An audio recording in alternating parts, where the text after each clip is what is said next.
أنا ضيفة جديدة عليكم وحكايتي غريبة، كتقلق وفي نفس الوقت كتسلي وكتضحك. غادي نحكي لكم كيفاش راجلي كان ناوي يديرها بيا، صدقت انا دايرها بيه. انا مزوجه 14 عام هادي وماشي زواج تقليدي.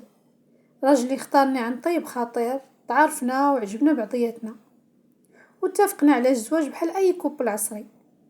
وعلى ما كيقول هو، قال لك اسيدي اختارني حيت حس بيا حنينه وصادقه وبنت الناس.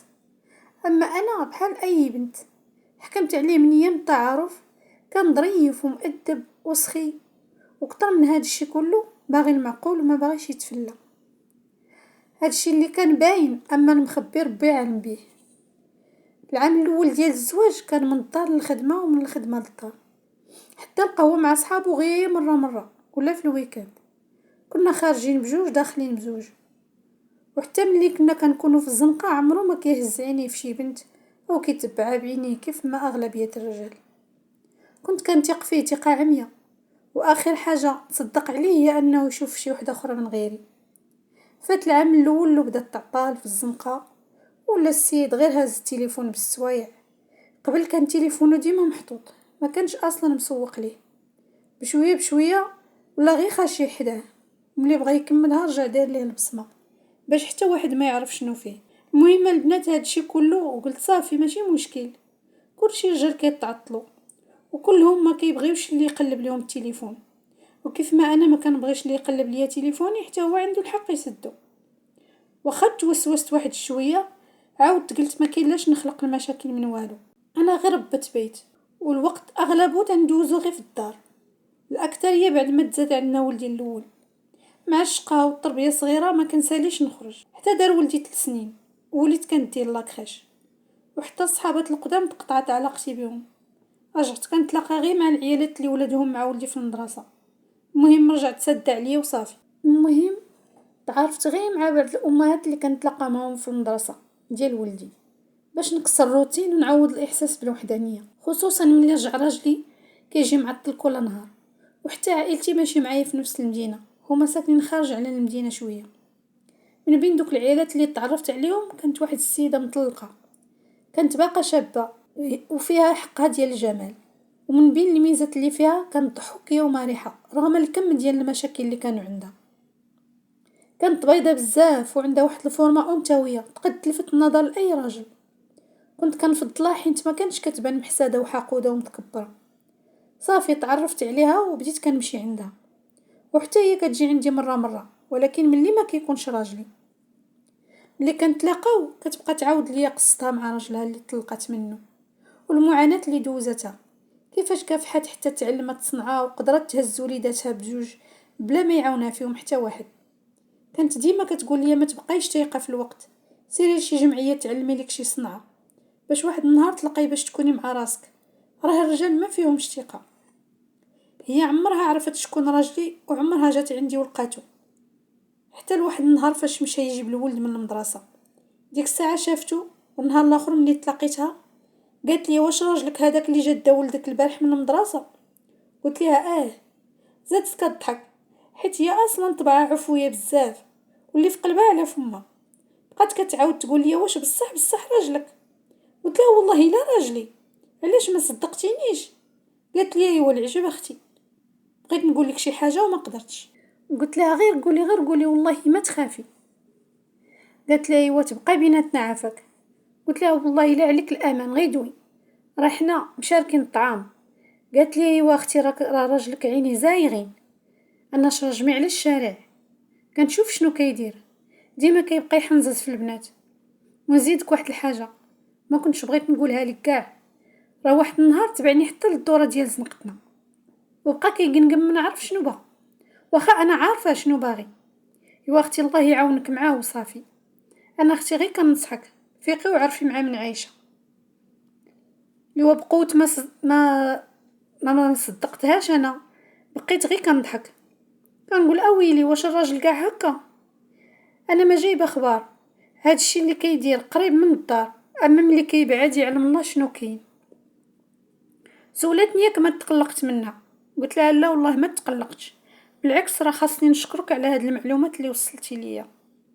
المهم واخا هكاك بقى فيا الحال، ولكن هضرتها حلت لي عيني على شحال من حاجه، حيت كان كل مره كيقول لي دي الولد سيري شوفي عائلتك، وبقاي معاهم واحد يومين ولا سيمانه كاع، منها تبدلي الجو منها تحيي صله الرحم. كنت على نيتي كنقول لي حتى نمشيو كاملين، لانه كان عنده طوموبيل وكان غادي يسهل عليا الاموريه ديال الطريق، ولكن كان كيخليني حتى نهار بنهار وكيبدل رايه وكيدير بناقص. دابا بقيت كنتسائل، ياك ما كان كيقول لي سيري بالعاني باش نخوي ليه الدار ويخلى ليه الجو. المهم البنات بديت كنفكر ليه في شي خطه باش نرد ليه الضربه غير بالقاعده ونكشفو. بقيت كنخطط ونفكر وما طيح عليا غير واحد الفكره جهنميه، وما كانش اللي غادي ينفعني فيها من غير هاد صاحبتي. صافي البنات، ليل كله بيته كنفكر خاصني غير نطي صباح الصباح باش نشوف صاحبتي. وفعلا الصباح مشيت عندها، قلت لها اختي راه ملي قلتي لي ديك الهضره على راجلي وانا كنتفقس، كنقول كيفاش انا دايره نيه هو كيلعب عليا في الزنقه. قالت لي بلا ما تقلقي، راه الرجال هما هادوك، الا بغيتي تزمطي وتشديه قطي قولي ليه غير غادي تخوي الدار شي 3 ايام وتمشي عند والديك تشوفيهم، واجي جلسي معايا نعسو عليه حتى نشوفوا شنو غيدير. قلت لها لا، انا فكرت في واحد الخطه وراه ما كاين اللي غادي يعاونني فيها قدك انتي، خصوصا انه ما كيعرفكش واش صاحبتي حيت عمره ما شافك معايا. قلت لها فعلا غادي نقول ليه سافرت، وملي يكون غير بوحدو في الدار سيري دقي عليه انتي، ملي يحلك قولي ليه غلطتي في الدار، ديك الساعات غادي يكون الجو خلاليه وديجا كنتحرش بك من قبل وباينه كنتي عاجباه، ولا عرض عليك تدخلي دخلي، راه عنده واحد الحصيصه ديال الفلوس في الدار دايرها غير تحت الحوايج وفي الماريو، واصلا حنا ماريونا ما كيتسدش حيت ما كيجي عندنا حتى واحد لا هي في شي حاجه وراكي عارفه بيت الناس فين كاين. في الاول صاحبتي تخلعات وبقات كتردد، ولكن ملي قلت لها ان المبلغ ديال الفلوس اللي مخبي غادي نفرقوه بزوج تشجعات ووافقات. هي نيت مسكينه مخصوصه وعلى باب الله. بعد اسبوع بقيت حاضيه غير واش هز المبلغ، ولكن المبلغ وقت ما قلبت كنلقاه في بلاصتو. صافي انا قلت ليه وصلني للمحطه نمشي لدارنا نهار الجمعه في العشيه باش الصباح السبت كيصبح ما خدامش، داك الساعات صاحبتي تمشي تنفذ الخطه. فعلا مشات نهار السبت دقات عليه، حل ليها الباب، قالت لي تفاجئ من اللي شافها. قال صافي الهمزه اللي كنت تابعها ها هي جات حتى لبينيديا، خصوصا انني انا ما كايناش. قالت لي اسمح لي واش هادي ماشي دار الحاجه عيشه؟ زاد كيضحك وقال لها لا. قالت لي اسمح لي غلطت في ليطاج. صاحبتي الله يعطيها الصحه دارت لي سخفانه وعيانه من الدروج، خصوصا ان ضريجه في التروازيام بقات كتنهج قدام الباب. قالت لي عافاك شي شريبه ديال الماء نعتق بها راسي. قال لها واخا يمكن لك تدخلي كاع حتى تسرحي ماشي مشكل. قالت لي شكرا بزاف ودخلت، وديك الساعه سد الباب وهو ما قداه فرحه وتالف.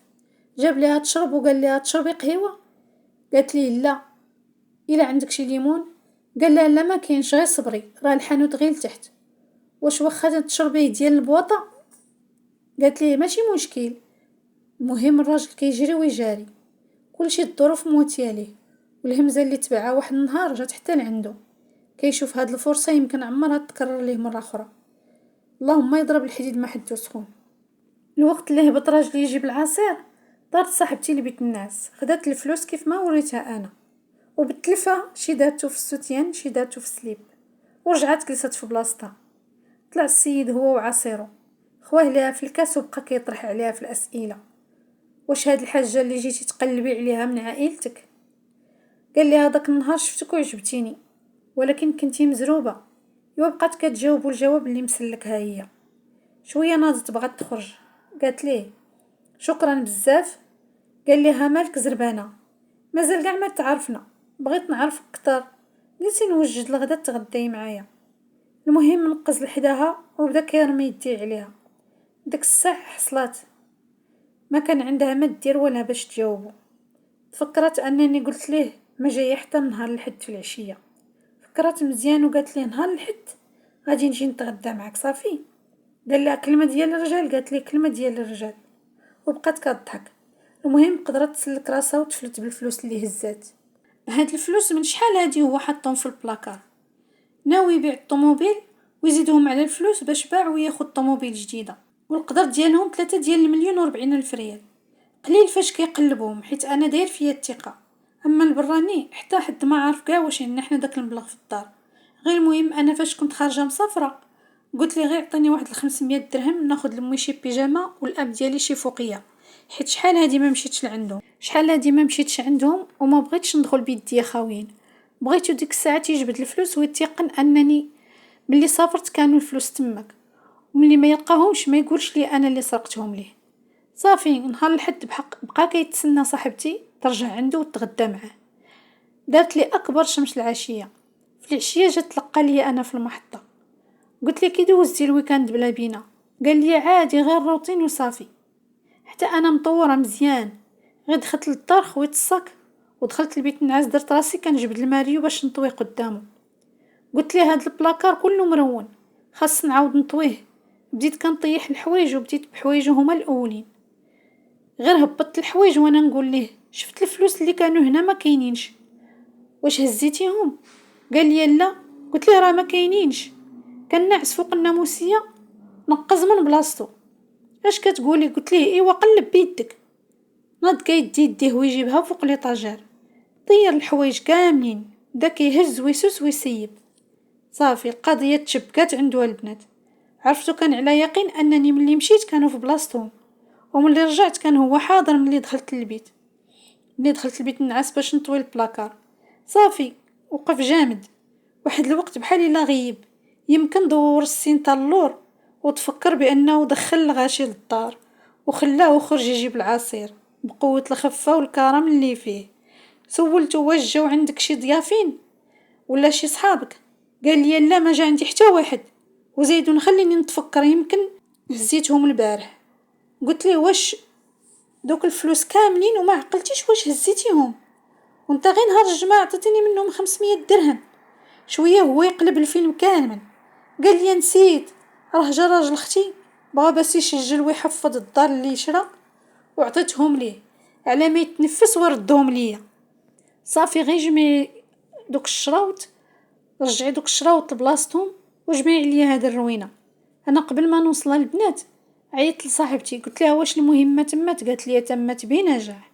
السيد طاحت لي الطونسيون، رجعت تكسل فوق الناموسيه وقال لي طفي عليا الضو. طيبت العشاء قلت ليه واش بغيتي تاكل؟ قال لي ما بغيتش. تعشيت ونعست ولدي ونعست.